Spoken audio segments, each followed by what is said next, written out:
Hey guys, welcome back to my YouTube channel, and for today's video I'll be trying something different from what I normally do, and it was inspired by me purchasing my very first vinyl record, which is Multiply by Ed Sheeran. Now one of the reasons why this was my first vinyl purchase is because this is a very important album to me, and I said that I was going to turn it into like a series where I talk about the albums that raised me and influence my music style. And yeah, so starting with Ed Sheeran's Multiply.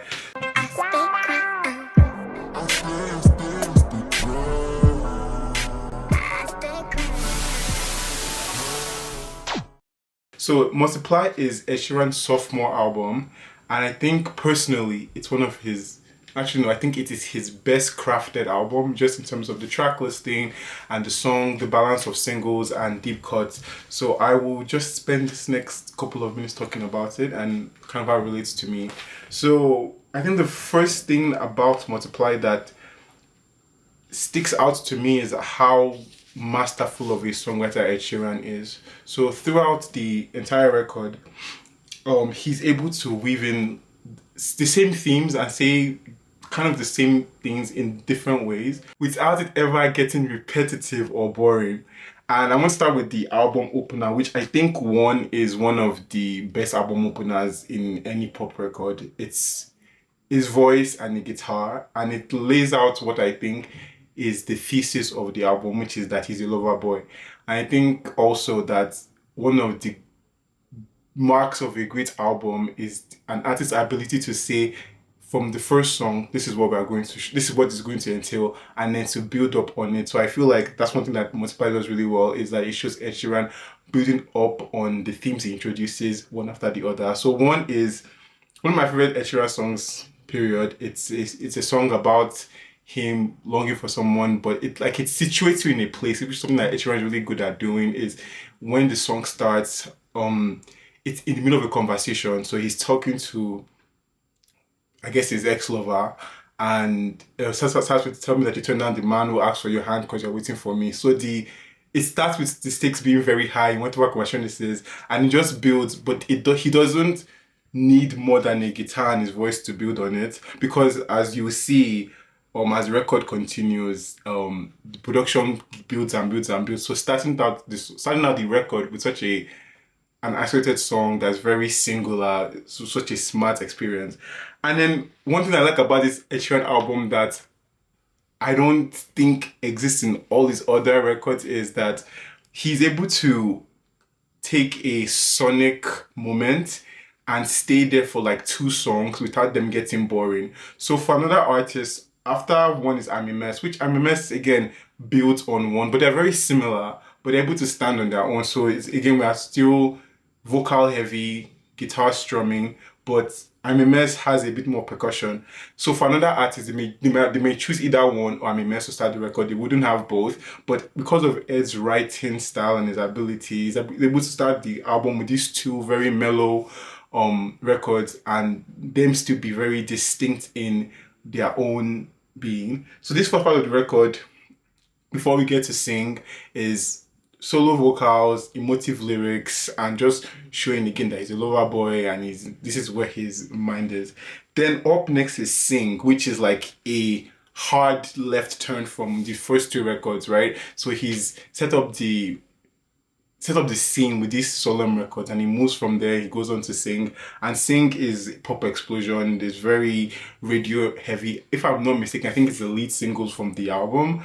And again, one of the things why Multiply I think sticks out to me as one of my favorite Ed Sheeran albums and records is that he's able to make masterful pop in this, where you can tell that something is made for radio or made for mass consumption, but it doesn't take away the artistry from it. The lyrics are still very solid. The production is still very interesting to listen to, but you can tell that this was engineered for everyone to like it and everyone to love it, and it does that work very well.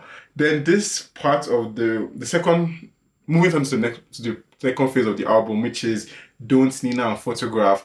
All the themes that he introduced at the beginning of the album, he now starts to play around with the production. So with Don't, I think one of my conspiracy theories is that Ed Sheeran low key wishes he was a rapper. Like I have this belief that he really is a big fan of rap and hip hop, and because maybe he feels like it's not the most attainable thing for him to do, he just finds way to do it through his music, and that is very present on this record. Because songs like "Don't," "Nina," "The Man," "Runaway," there's very hip hop rap cadence that he brings to it, but with the flow of his singer songwriter style. And then okay, I'm going to drop the record out. What makes to me, right, what makes an album really good is the balance of single hits with deep cuts. And in Multiply, the deep cuts are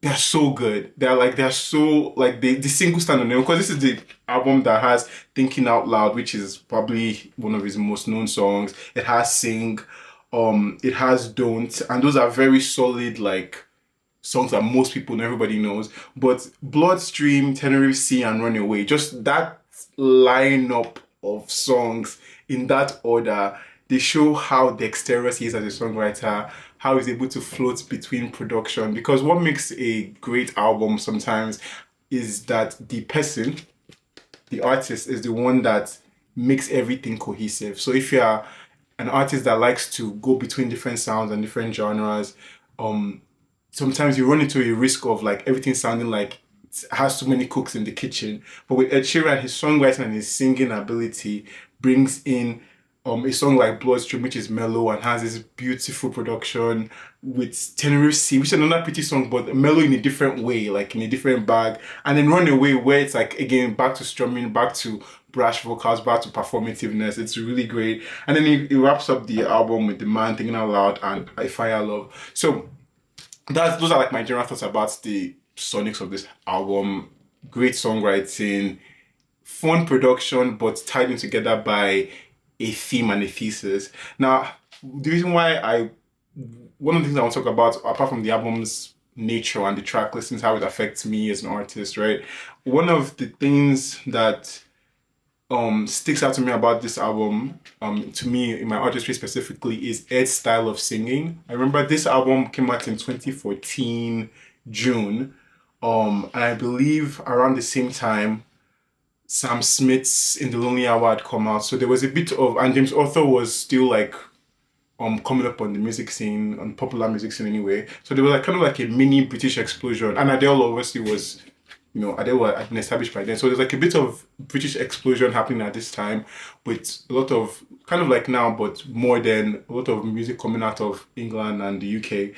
And there's a way that they pronounce words, and there's a skill to how, because of how they pronounce words very clearly. So they enunciate everything. And in addition to Ed being a masterful singer with his breath control, there's a way that those two things come together when they sing that is particularly masterful. And one of the reasons why the songs have such great hooks is because of the vocal delivery. He knows when to dial it in to be like, this is a song by someone that can sing, and when to just be like, I want people to be able to hear this and not really be impressed, but be able to sing along to it. So there's a mix of that going with songs like Sing, where, there's just like, it's this big hook, big chorus, and everyone can sing along to it. And there's songs like One and Runaway, where like the breath control and the enunciation ability you have to pull out songs like that is so impressive and so hard to do just for anyone.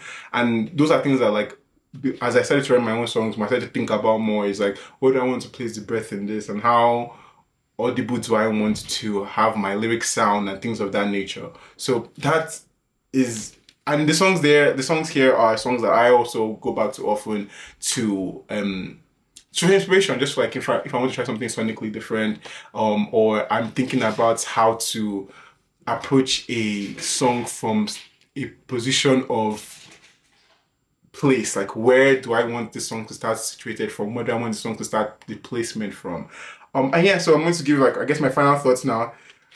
I'm going to say, pardon us, this is the first time I'm doing a video, so obviously, like, I think I'll finesse the format the more I do them. But for anyone that wanted to listen to this album, the songs I would recommend for maybe you're not an Ed Sheeran fan and you just want to, I don't know, see what all the hype is about, I think my favorite song on this album, or the song I go back to the most, is Runaway, followed by One. And yeah, so I think Runaway is probably my favorite song here, followed by One. But if you're like an audiophile and you really a production heavy person, I would recommend Bloodstream. This album is also mixed and mastered immaculately. Like the mixing and mastering on this record is great headphones. You hear everything. Like in Bloodstream, if you're someone that cares about production, Bloodstream I think is a song that you would like because it's subtle, but it's very effective with the right things. And then I think for someone that cares about singing, like vocal performance, I would say oh, there's a deep cut that's not on here. So around the time when Multiply came out, Ed Sheeran wrote a song for Lord of the Rings, The Hobbit called I See Fire.